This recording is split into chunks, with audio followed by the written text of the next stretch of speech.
maternal nursing. Good afternoon and welcome to the teleconferencing session for first year post basic BSc nursing students of Indira Gandhi National Open University. By now you must have had lot of counseling classes and phase 1 or spell 1, what we call it, as a clinical experience also with your academic counselors. Today we are going to have certain topics like from 2:30 to 3:25. We will have a session on maternal nursing. 3:25 to 3:30 we will have 5 minutes break. Followed by that there will be a session on general psychology and educational psychology, and then we'll have a 5 minutes break again. Followed by that will be on nursing foundation. I'm just telling you this so that you get prepared to ask lots of your questions if you have any, and I'm sure you must be having some other questions also related to the program. You are most welcome to ask them also. May I request all the regional directors and the program study center coordinators, if the students are there, to kindly get the feedback pro forma filled, because regional directors must have sent at study centers also the feedback pro forma, because last time we haven't got the feedback pro formas at all.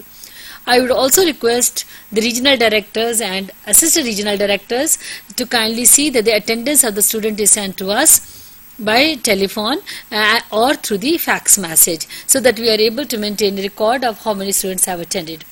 With that, without taking much of time, because today's topic is a very big topic and we have very senior experts in the studio today. On my immediate right we have Mrs. Geeta Rajdan. She is a senior faculty at All India Institute of Medical Sciences, College of Nursing, and an expert in maternal nursing. We are very pleased to have you, Mrs. Rajdan. And on my extreme right, I have Mrs. Rita Sarkar, who is senior faculty at School of Health Sciences, Indira Gandhi National Open University. Both of them are experts in terms of their knowledge and experience and helping the students to learn about maternal nursing. So we expect that a lot of questions would be there, and if you have any doubt, you can clarify from them. Not only the topic which they are going to cover up, the topic which they are going to cover up is from block 2 basically, which we are discussing about the obstetrical emergencies and the management. In the management, they will be emphasizing more on the nursing management rather than totally the medical management, because we would like you to learn about the nursing interventions more in depth, so that you are able to help the mothers in the hospital as well as with community. Let me not stand between the speakers and start the session. Let us go on the first area, Mrs. Geeta Rajdan, that why do we want to learn about obstetrical emergency and what are the obstetrical emergencies? Okay. Good afternoon and namaskar. Here I start with the obstetrical emergencies and their nursing management. Now, the obstetrical emergencies as such in obstetrics are very less, but if they occur, they are very, very drastic and very serious for the mother. Now, according to UNICEF, every delivery should be considered as the obstetrical emergency. That means, as nurses, as midwives, we should prepare our equipment, our drugs, our labor room, our unit to receive any emergency which might be expected or which might not be expected. It may be unexpected, but we must be prepared to face the emergency. Then the obstetrical emergencies, how we manage, depends on the speed of action for medical assistance. That means how fast the medical assistance is given to the mother, and depends on that the outcome of the mother and the baby. Now let us see how do we define the obstetrical emergencies. Now the obstetrical emergencies, these are life-threatening situations in obstetrics, unexpected, develop rapidly, relatively uncommon, and often fatal for the mother and the fetus. That means these obstetrical emergencies, as we see from the definition, they may be unexpected and they develop rapidly. Now, since they develop rapidly, since they develop rapidly, that means they do not give us much time. So our action should be very prompt so that we can handle these emergencies effectively. Then they are relatively uncommon. That means we are very lucky, we are very fortunate. Our mothers do not face these emergencies very often. But if they do occur, they are very fatal for the mother and the fetus. Now for the mother, why I say that means one complication may arise, but that may cause associated complications. For the fetus, I say that means the fetus can go in fetal distress, there can be hypoxia and cause fetal death. Now let us see what are the different type of obstetrical emergencies which a midwife can come across. Now from theory point of view, that means in the textbook we come across, it can be rupture of uterus, cord presentation, cord prolapse, vasa previa, amniotic fluid embolism, shoulder dystocia, shock. Now I don't mean that they do not occur in practice. They do occur, like rupture of uterus, cord presentation, cord prolapse and shock. These are the most common emergencies, but in addition to that, from practical point of view, that means in the practical scenario, there are other emergencies which do occur are antepartum hemorrhage, postpartum hemorrhage and eclampsia. And we are again very fortunate, we are thankful to God that these emergencies are very well preventable. That means as midwives, if we are knowing how do we prevent them, how can we take care of some of the factors which cause these emergencies, we can very well prevent these emergencies. Now, I think the very important point which you have mentioned is that many of the emergencies, maternal emergencies, are preventable. Yes, right. And that means the role of a nurse is very important in the antenatal period, natal period and postnatal period. Right. However, you also mentioned that one of the most common complication is rupture of uterus. Yes. Would you like to define what is rupture of uterus and what are the symptoms presented by the mother, Yes. so that a nurse who is working in the community can identify? And as you all know, you have worked in the OB-GYN, but still this will be a review, and you can also ask any question from Mrs. Rajdan if you want to interrupt in between. Yes, please. Okay. Now, as we say, rupture of uterus, it is a break in the continuity of uterine wall after 28 weeks, because before 28 weeks it is considered to be abortion, because the viability of the fetus starts from 28 weeks. So that means any break in the continuity of the uterine wall after 28 weeks is called as rupture of uterus. Now this rupture can be partial or complete. Now there are few causes which might cause the rupture of uterus. That means there are some factors which make the mother prone to get or develop rupture of uterus. They are weak uterine scar. Weak uterine scar means she had previous surgeries, which can be laparotomy, it can be hysterectomy, it can be previous cesarean section, obstructed labor. Obstructed labor, we understand, that means difficult labor. Then incorrect use of oxytocin. See, many times the obstetrician might use excessive oxytocin, because it facilitates the labor, it hastens the labor. So the judicious use of oxytocin can prevent the rupture of uterus. Then manipulation, that means unnecessary manipulation of the uterus can cause rupture of uterus. Then extension of the cervical laceration. Now many times the mothers may have some injuries or some laceration. If not taken care of, that can cause rupture of uterus. Fall or blow on the abdomen, that means any injury, any fall, any trauma also can cause rupture of uterus. Now this rupture, as I mentioned earlier also, it can be complete or incomplete. When the peritoneal coat is involved, it is called as the complete. If not, it is incomplete. Now let us see.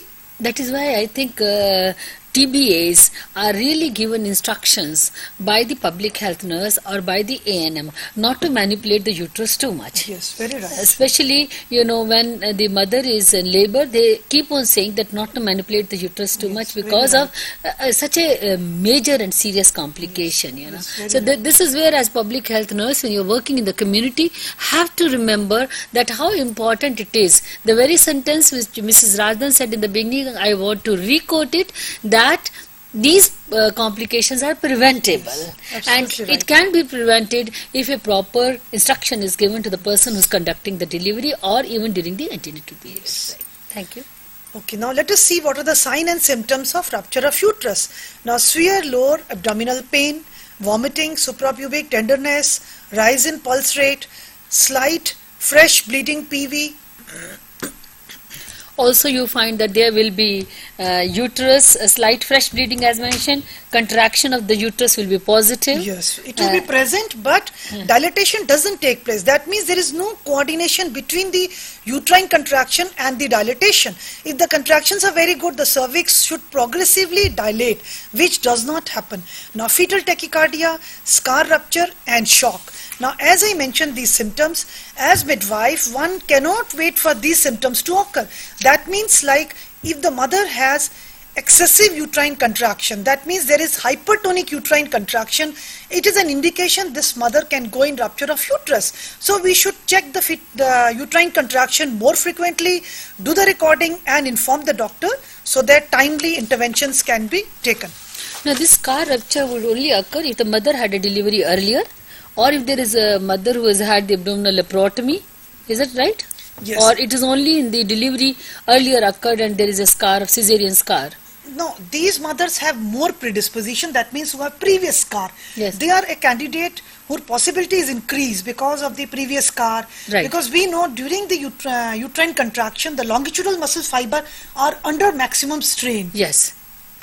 Okay. Okay, now let us see what is the management of rupture of uterus. As I said that depending on the rupture, whether it is complete or incomplete, the first step is the resuscitation. When I say resuscitation, it means the mother, she might have gone in shock or she may be in impending shock. Now, which means the role of the midwife is observation of the vital signs and recording, observation of the uterine contraction, recording of that, checking of the fetal heart rate and recording. Then in addition to the resuscitation, the treatment. Now, treatment here basically is laparotomy. It depends on the type of rupture. It can be hysterectomy, repair, or repair and sterilization. Now, here again the role of the midwife or the role of the nurse. If the mother goes for hysterectomy, let us say, so that means she has to prepare her for surgery, taking the informed written consent, keeping her nil orally. That means not allowing her to take anything.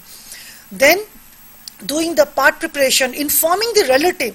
See, whenever the patient or the mother goes in shock or the mother is in a condition, that means her general condition is deteriorating, it is very essential to inform the relatives. And if the mother can be informed, what I mean that if the mother is in such a condition, she is not in shock, at least talk to her and tell her that, reassure her, nothing to worry, you are very fine. If she is not in that condition, tell the relative, tell the husband, don't worry, we are there to take care of her and everything will be going on smoothly. The other important thing I feel is that uterus is a very important part for a woman, and that is where the psychological preparation is very significant. As you said, if the mother is in a stage to listen, to understand, yes. So in that case we must explain to the mother, and she will definitely have a shock. And these shocks effect may be there. That is why you find that after hysterectomy, post hysterectomy shocks is very common, yes. Because of the reasons. Of course, there's a hormonal imbalance, yeah. And other things are there definitely. But this is an important part of the body is getting removed. She may not be prepared. Knowing that no more I am a woman. Yeah. The uterus is removed. Yeah. And suppose this is a mother who's delivering a first baby. So you can imagine what a shock it would be for her, So these kind of things we need to prepare the mother as well as the father or husband and wife, and of course the relatives, so that just merely preparing her to go under hysterectomy may not be sufficient, I feel. Yeah, Mrs. Sarkar, do you agree with me? Because yes. I think psychological support is a very important when the hysterectomy is being done. I have seen the women who go through the hysterectomy even in their 50s, they really go through a lot of psychological unpreparedness, and they want to know that what would happen, how would happen, The women feel that God has blessed them with the uterus, which no other species has. So this is the basic reason. Right. Thank you. Okay, now let us see what is the prophylaxis or what is the prevention of rupture of uterus. Now, for this, all the mothers who are at risk, when I say at risk, we all know there are some group of mothers, they have more risk of having any obstetrical emergencies, and they are like short stature, the mother who are grand multipara. There is a big list of high-risk mothers. So all these mothers should be preferably delivering in a hospital or in a well-equipped center. Then avoid undue delay in labor. That means undue delay of labor, prolonged labor should not be allowed. Then judicious selection of previous LSCS for vaginal delivery. Now here I mean that all the mother who are previous cesarean, if at all we are allowing them for vaginal delivery, there should be a very proper supervision of her during the first stage of labor, monitoring her uterine contraction and recording, and if there is any sign of going in impending rupture of uterus, she must be taken immediately for a cesarean section. Then avoid breech or forceps delivery in incomplete dilatation of the cervix. So I think these are some of the preventive measures you would expect every nurse to keep in mind, or every community health nurse when she is working. Because why I am saying repeatedly community health nurse, because she's got a major role to play in the community where there's no doctor available, where of course if you find there's a rupture of uterus, the immediate thing is that refer the mother to the hospital. But if these prophylactic points are kept in mind, definitely such a serious complication or obstetrical emergency can be prevented.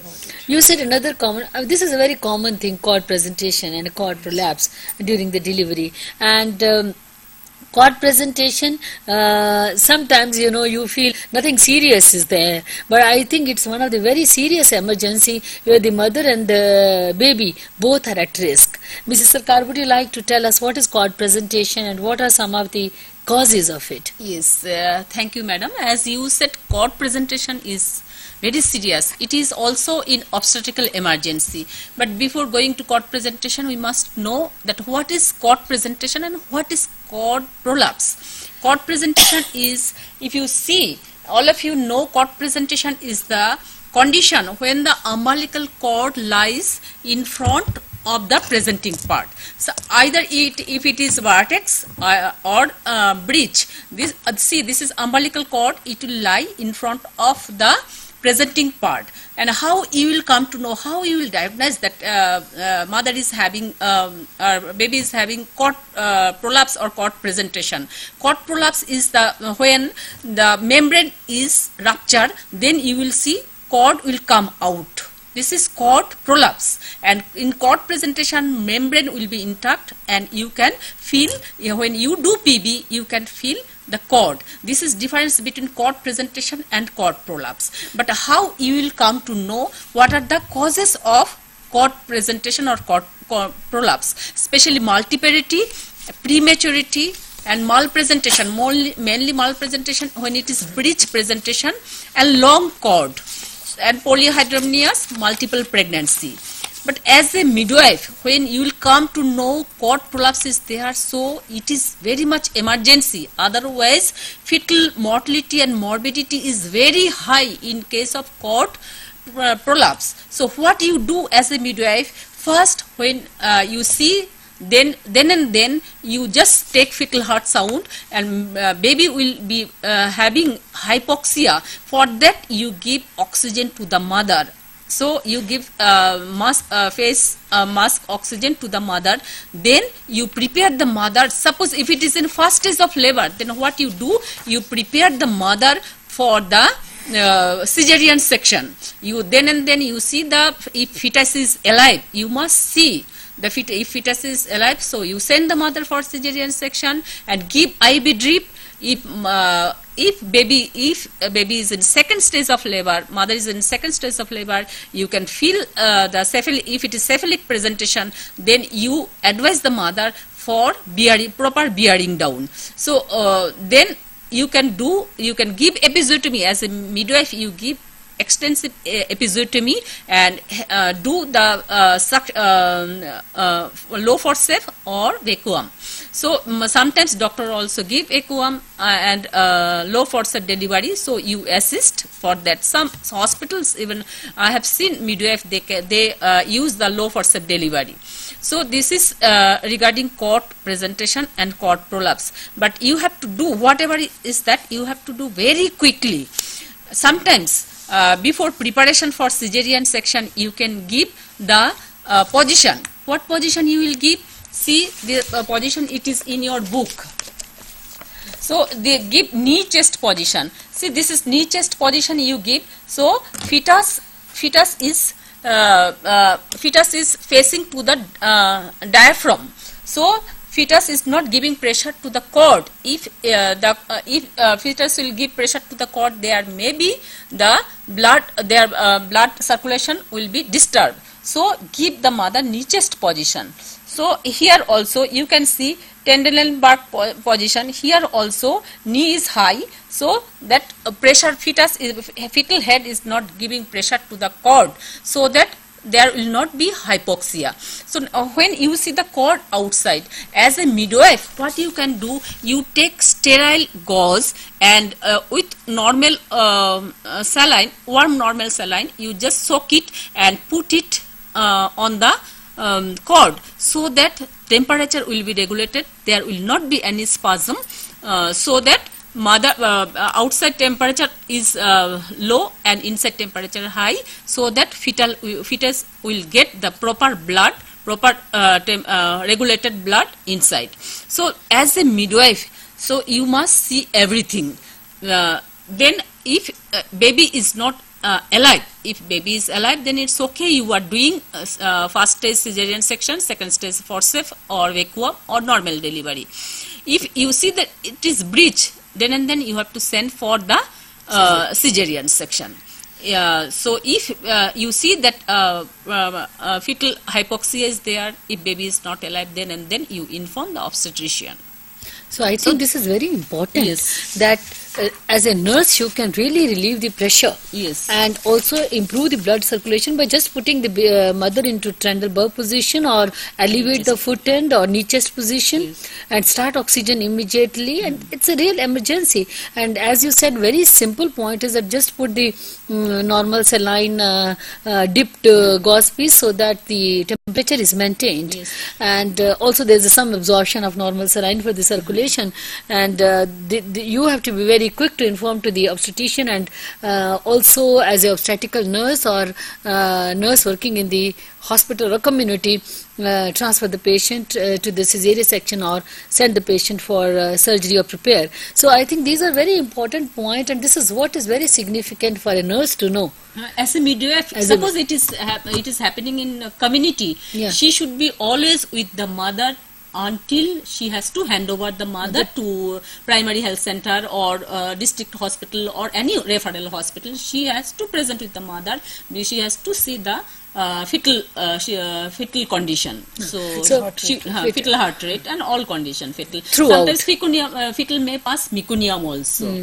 So she has to observe properly, as usual, as mother and baby both. I think midwife is a very important. As a midwife, as a nurse midwife, you are trained for these kind of activities, so that you are able to reduce the maternal mortality rate, Yes. and also save the life of fetus, a baby who is being born. And that I think has very simply highlighted and extensively highlighted by Mrs. Rita Sarkar. One of the other major complication is APH. And I think this is one which becomes a fear. See, bleeding part, when it is there, a mother and the family becomes alert. But when there is a cord prolapse and cord presentation, they are not so much alert, but APH is another thing in which we may lose mother or we may lose baby. So, what is APH or vasa previa? Vasa previa is mainly when there is any blood we can see outside the vagina.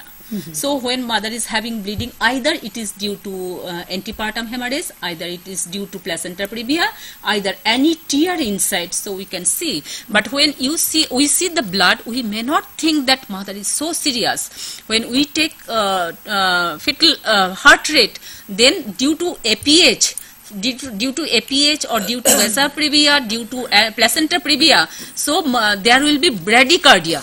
There will be so much bradycardia. So in that case, actually vasa previa is the mainly blood vessels lie over the os in front of the presenting part. So it may be due to so many things, especially due to placenta previa and APH or any tear.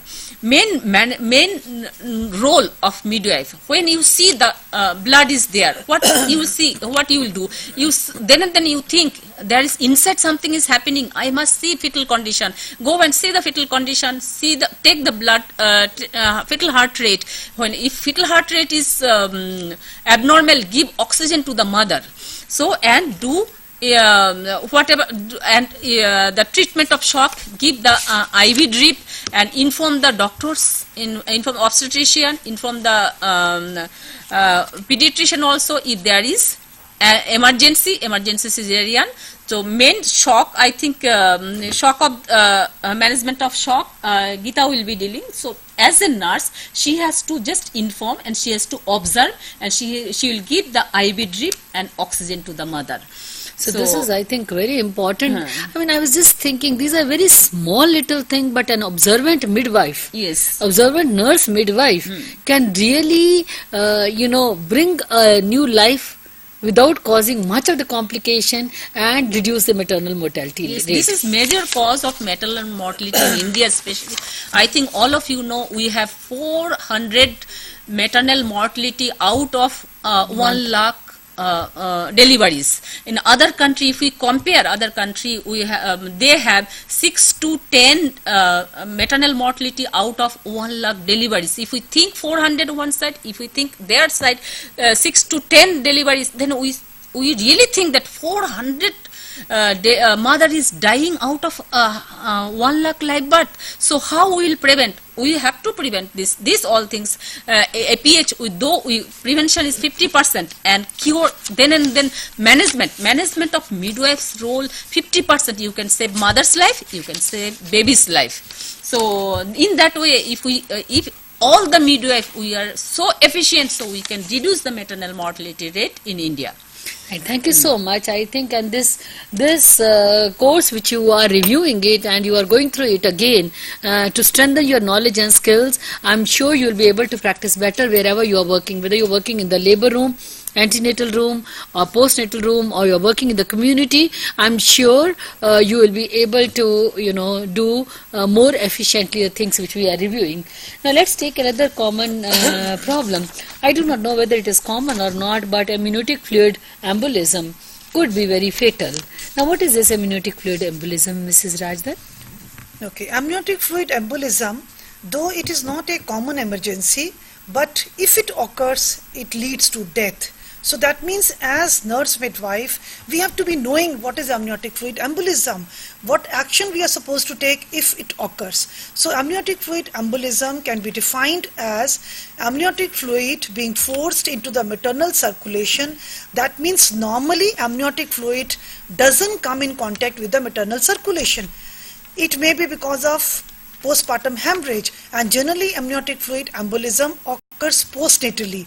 So this amniotic fluid forced into the maternal circulation via the uterus or placental site, and which causes embolism, and further it obstructs the pulmonary arterioles. So whenever the circulation is obstructed, we can understand how dangerous it can be.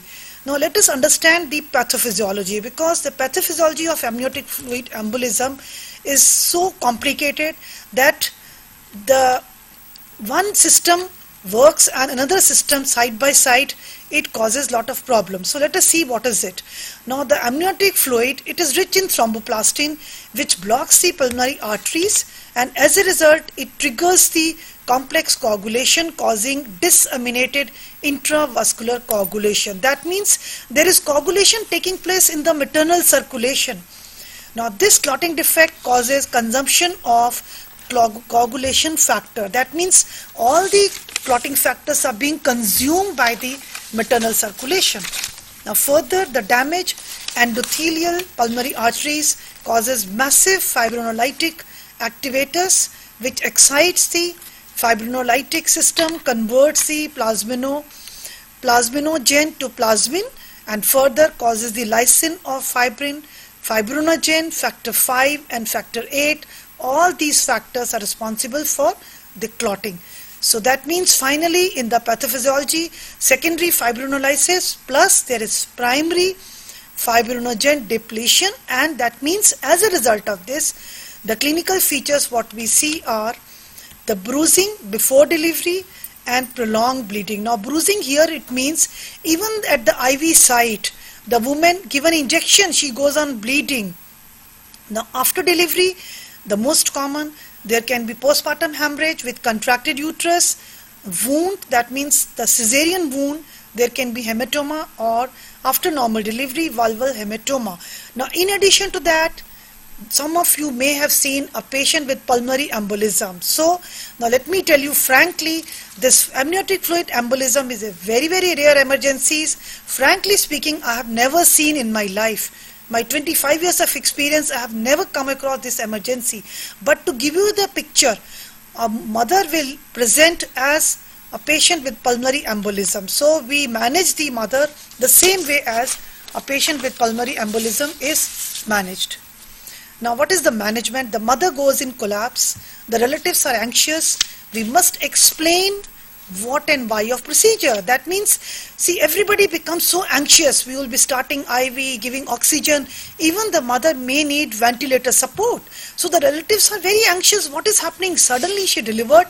Now what is happening? The baby is out. What is happening to the mother? The mother should also be along with the baby. The mother may be even shifted to the ICU. So that means somebody has to explain. The nurse who is busy there, she may not be, but somebody else should go and tell the relatives that nothing to worry. We are making our efforts, trying to see that things should become normal.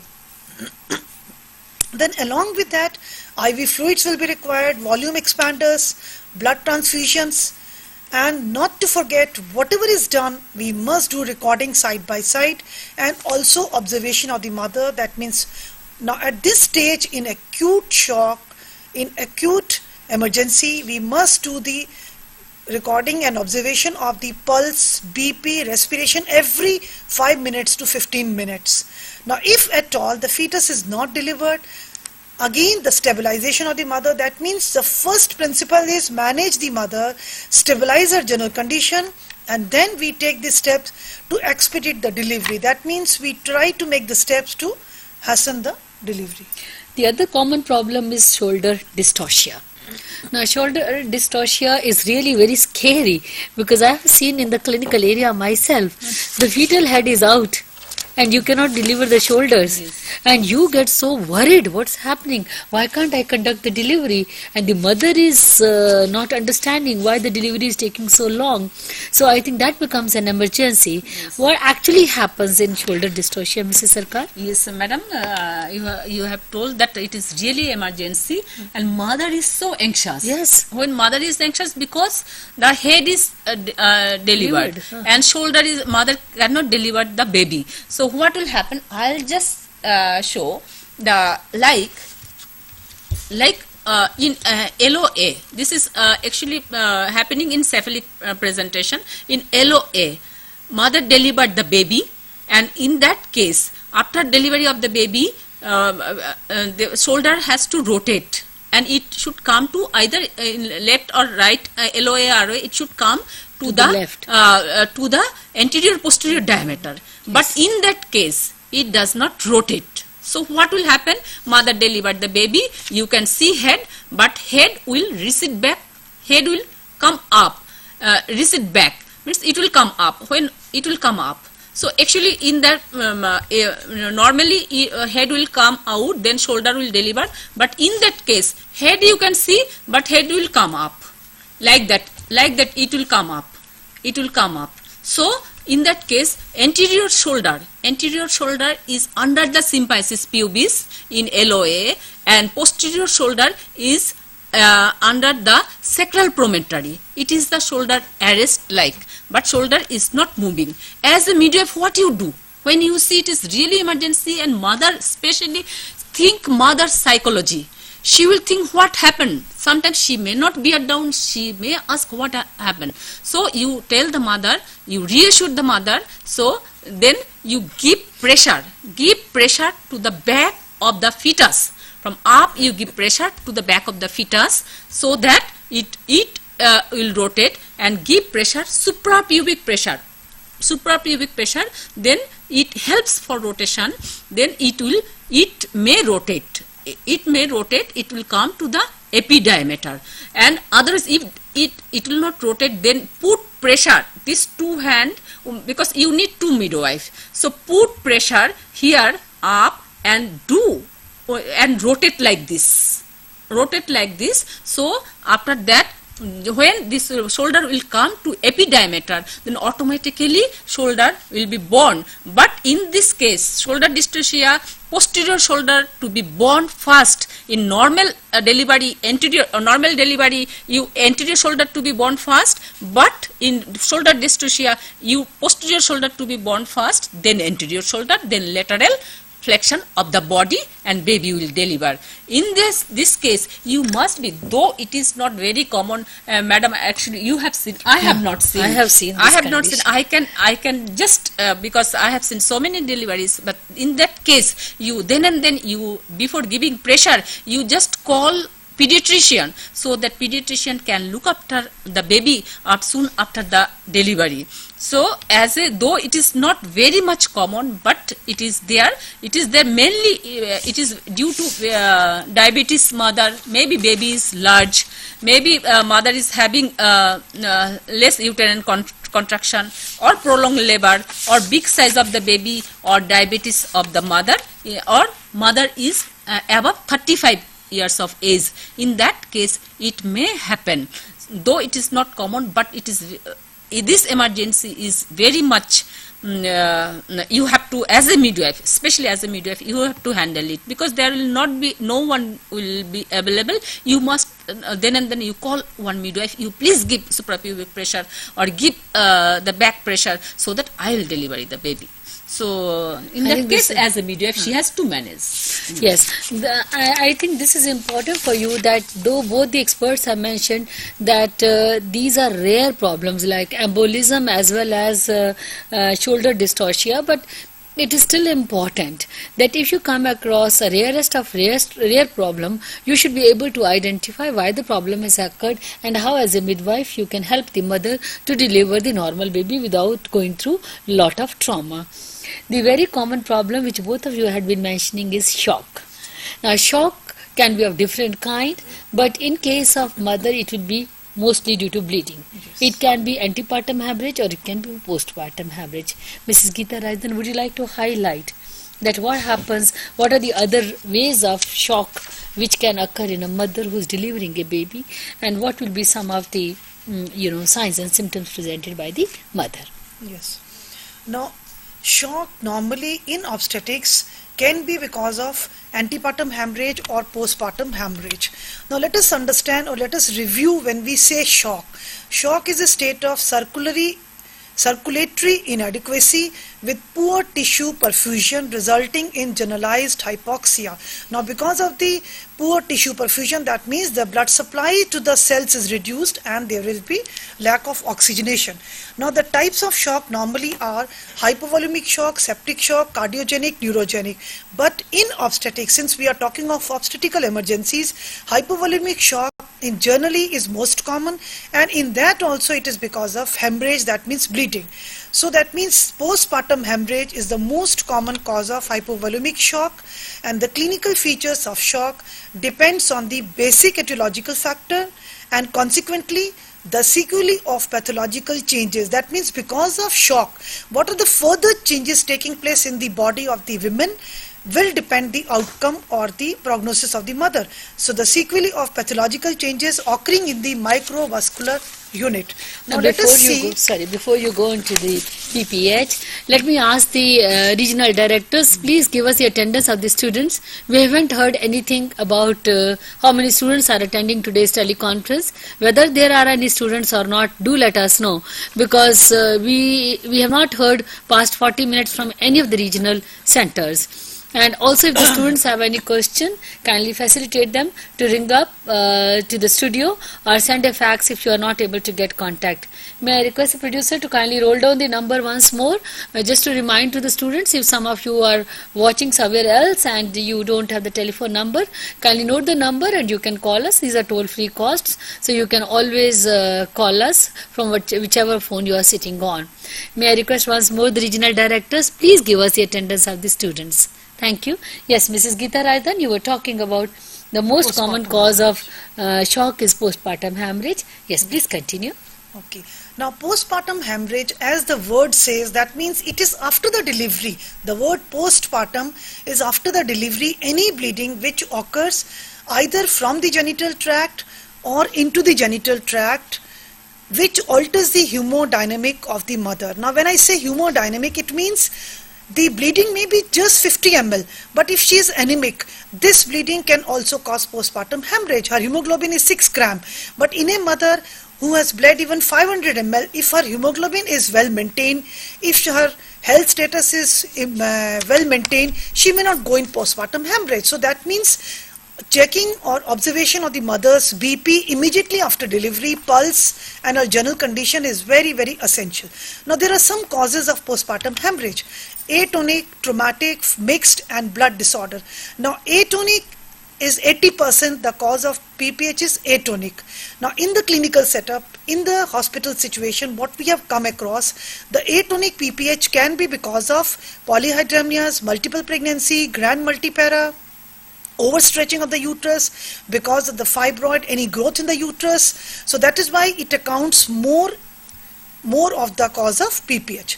Now, as we have said, that postpartum hemorrhage also is very well preventable, and let me tell you that if it occurs, it can also cause death. So as midwife, one has to remember, and we already know, we all are aware of the saying that prevention is better than the cure. So please remember that in your mind. So prevention of PPH, when I say now antenatally, that means at every phase of childbirth. Yes, Khanna. Yes, Khanna. Yes, please. Yes, Khanna. Hello. I think. Hello. Yes, please. Hello. Yes, please. We can listen. Yes. Good afternoon, madam. Good afternoon. We are calling from Regional Center, Kanna, madam. Yes. We have around 12 students here participating with us. Good. Very good. Very good. Do they have This is any? for the confirmation only. Yes. Thank you so much. Thank you. Thanks a lot. So that means they don't have any question. Yes. Probably they are very clear of what you are speaking. But if they have any question, kindly do help them. Thank you for giving the information. May I request other regional centers also to give us a call and let us know, please, how many students are attending. So you were talking about the prevention of PPH during the antenatal period, Yes. please. So antenatally improving the health status of the mother. We all are aware of that in our country, most of the women during pregnancy are anemic, and that is why it is recommended that all the pregnant mother must be given iron and folic acid. Folic acid because it prevents the neural tubal defects in the baby.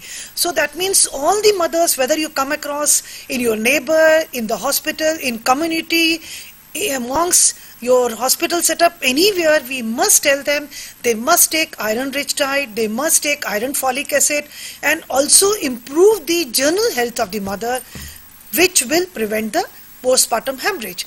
Then the second point is high risk group identification. Now this I mean that all the mothers who fall under the high risk group category, they must be identified, and the best way to make the prevention of PPH is educate the mothers. All the mothers who are anemic, we tell them that, see, your hemoglobin is very less. If you want to have healthy baby, if you want to have healthy delivery, prevent complication, please eat well, take iron folic acid, and it will go a long way to take care of the baby. Now, Mrs. Rajdan, just for my sake and for the students' sake, nowadays it is considered every mother is a high-risk mother. Yes. So the terminology of high-risk probably is that every mother should take iron, every mother should take folic acid, Yeah, and that I also already said, that every mother has to take iron folic so acid. every mother is at a high risk when she goes through the pregnancy and delivery. Am I right? I hope. Yes, very right. Thank you. Okay, then the next point in the antenatal period is blood grouping and typing. Now, blood grouping and typing means all the mothers, pregnant mother, must have their blood grouping and RH factor done and recorded in the records. Now, many times we see that the mothers coming from rural center, that means who come to the PHC, community health center, they are told to get the blood grouping done, but they never turn up, and once they deliver, they have PPH. We waste time, the doctors, the nurses, they waste time in drawing the blood, and many times the mother goes in collapse. You do not even get the veins. So you are wasting time, the most precious time, in dealing the obstetrical emergency. So that means all the mothers, the message from this is that all the mothers must have their blood grouping and Rh factor tested, and the mothers who are educated, even if they are not educated, tell them that this is their blood grouping. They must remember, and tell their husband also to know. Now the second phase of the childbirth is intranatal period, which is the most common to cause the PPH. So intranatally, that means during labor, judicious administration of sedatives, analgesics, hasty delivery to be avoided. That means we should not be in a hurry. See, the delivery will take place, okay? We do not have to get worked up or get panicked that, oh, I must deliver faster. You know, we should have the policy, watch and wait. That means we should wait and watch for every movement, and automatically the delivery will take place. Then local and epidural anesthesia should be preferred more than the general anesthesia. Services of the expert obstetric anesthetist should be taken. Now what is the further in the prevention in the intranatal period? Active management of third stage of labor. Now what happens third stage of labor when I say when the placenta is not Yes, please, expelled? Ahmedabad. Hello. Hello, madam. Good evening. Good evening. Myself is Pratima Mali. Yes, Pratima. The 10 students are attending this program. Oh, good. Yes. Do they have any questions? Hello. They are listening. Hello. They are listening and appreciating your program. Can please speak in the mic. Actually, we can't hear. We cannot hear you. We are on mobile. Madam Pratima, we cannot hear you. We are on mobile. Oh, you are on mobile. Okay. So there are 10 students you mentioned. Do they have any question? They can ask. They are Eh. listening. If they have questions, they will ask. Okay. Okay. Thank you so much. Thank you for reporting. Very good program. Thank you. Let's go back. Thank you very much. Let's go to the prevention of PPH internatally. Yes. So avoid feeding of the uterus. Okay, before that we were talking about the active management of third stage of labor. Now normally Yes, what happens- Hyderabad. Yes, Hyderabad. Yes, please. Hyderabad. 25 వచ్చినట్లు ఒకళ్ళ తప్ప Hello. వాళ్ళు Yes, please. Yes. Hello. Hyderabad, we cannot listen you. Hello Yes. Hello Yes. Line No, line is all right. I can listen you now. Hello Yes, please. Hello Yes, I can listen. Hello good afternoon madam Good afternoon. We are from IGNOU centre in regional centre from Hyderabad madam Okay. Yes, how many students? How many students? We are presented in 28 members we are watching the TV ma'am Very good. Any question? Ah questions When you have, you ask us. Not much of question is there ma'am but his programme is very good ma'am Okay, so please continue with us till 5 Thank you, o'clock. madam. And please give a feedback performer to Dr. Srinivasan, Okay, our ma'am. regional director, and thank him also. Thank you madam Keep in touch. Thank you. So Yes, many please. students, 28 students. Okay, so examination of the placenta and membrane after every delivery, which can cause retained products and cause PPH. Induced labor, in induced labor, that means whenever the labor is induced, whenever the mother is given oxytocin, we must make it a policy to continue for 2 to 3 hours of delivery prophylactically to prevent PPH. Then exploration of the uterovaginal canal. Now here I mean that means after every delivery with the gloved hand, the midwife must examine and see there is no tear, no laceration to the cervix, to the vagina, to the any genital tract, so that if there is any, it can be repaired and the mother is left comfortable. Then observation of the mother for 2 hours of delivery. That means every delivery the mother must be examined for 2 hours of delivery for any PPH or any other problem which might occur. Now, would you like to summarize what are the principles of management, what role a midwife should play? Because that's what... Yes, Cochin. Yes, please. Yes, Cochin. Hello, good afternoon. Good afternoon. And we have 9 participants here. Yes, Dr. Vasudevan. Yeah, they are very much enlightened about the presentation. Okay. And they have no question for the time being. Okay. Thank you so much. Thank you. Thank you very much. Thank you.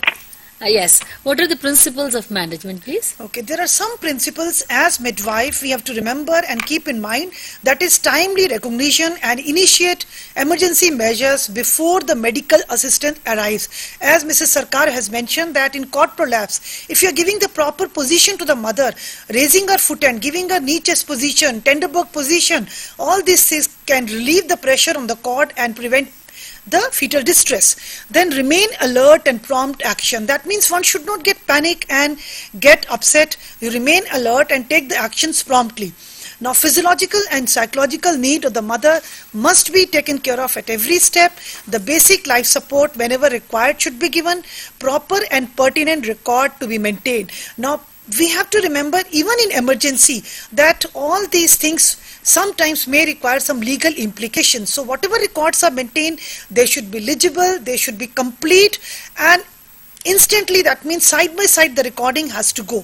Then written informed consent. Now this is very, very important for all of us to remember, because like in cases we have said that in rupture of uterus the mother may go for hysterectomy. So the consent must be taken properly.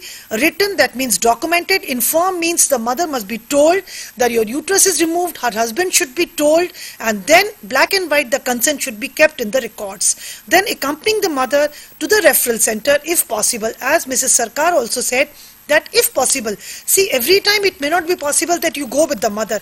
If you cannot go, send the PHN, send the A&M, send the compounder, depending on the setup.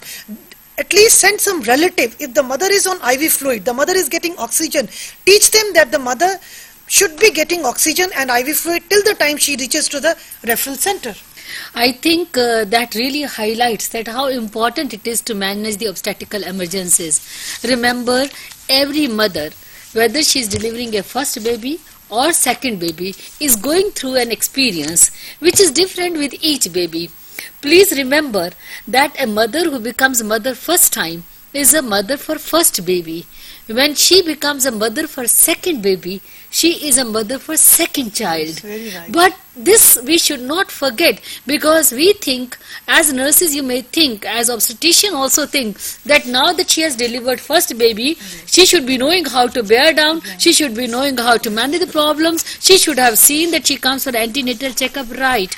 But definitely we are there, nursing personnel are there to tell this mother not to become careless, because she has had first delivery normal, the second delivery also will be normal. So that is why obstetrical emergencies can be prevented if you as a nurse working in the labor room, in the antenatal clinic, are vigilant and are able to give good health education to the antenatal mother. Right. Also, you ensure that the mothers come for their antenatal checkup and early detection of any complications which are there. Yes. With this, I would like to thank you, Mrs. Geeta Raidar, for giving a very illuminative session, and also Mrs. Rita Sarkar to simplifying the complications to the demonstration. Thank you very much. And I'm sure students who are listening are very clear about it. And one thing more, because you have done so much of a degree nursing in your GNM, maybe this is kind of a recapitulation. But when you work in the clinical area, you will remember that this we cannot ignore, and you will be able to prevent lots of complication. Remember, nurse midwife is a very significant person in the community and in the clinical area, and you and me, we are important as nurses to be present to help the mother to deliver a normal baby and also to remain healthy to take care of the delivered baby. Thank you very much. Thank you, ma'am.